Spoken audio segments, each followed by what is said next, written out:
Hello my gorgeous people, this is Mr. Beaj. So we are doing great. ক্ষমা চাইল জামাত কিন্তু বিচার চাইল কই। 1971 সালের জানুয়ারি ফেব্রুয়ারি মার্চের 25 তারিখ বহের কাল রাতে পাকিস্তানি হানাদার বাহিনীর তৎকালীন জামাতের নেতৃবৃন্দের সহযোগিতায় যে গণহত্যা চালিয়েছিল বাংলাদেশকে মেধাশূন্য করার উদ্দেশ্যে,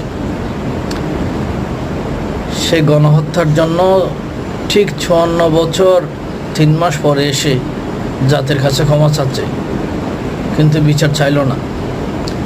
জামাত ইসলাম মানে ইসলাম প্রতিষ্ঠা করতে চাওয়া। ইসলাম একটা হ্যাশট্যাগ আছে, ইসলামে বলা হয়েছে হত্যার বদলে হত্যা, খুনের বদলে খুন, চোখের বদলে চোখ, হাতের বদলে হাত। এটাই ন্যায় বিচার, এটাই কোরআনের শাসন। কিন্তু আপনি ক্ষমা চেয়েছেন, বিচার চাননি। আমরা কি ভুলে যাব গণহত্যা সেদিনের? সেই গণহত্যাকে আমরা ভুলে যাব? ভুলে যায়নি। সত্যের পথে থাকুন। ভালো লাগলে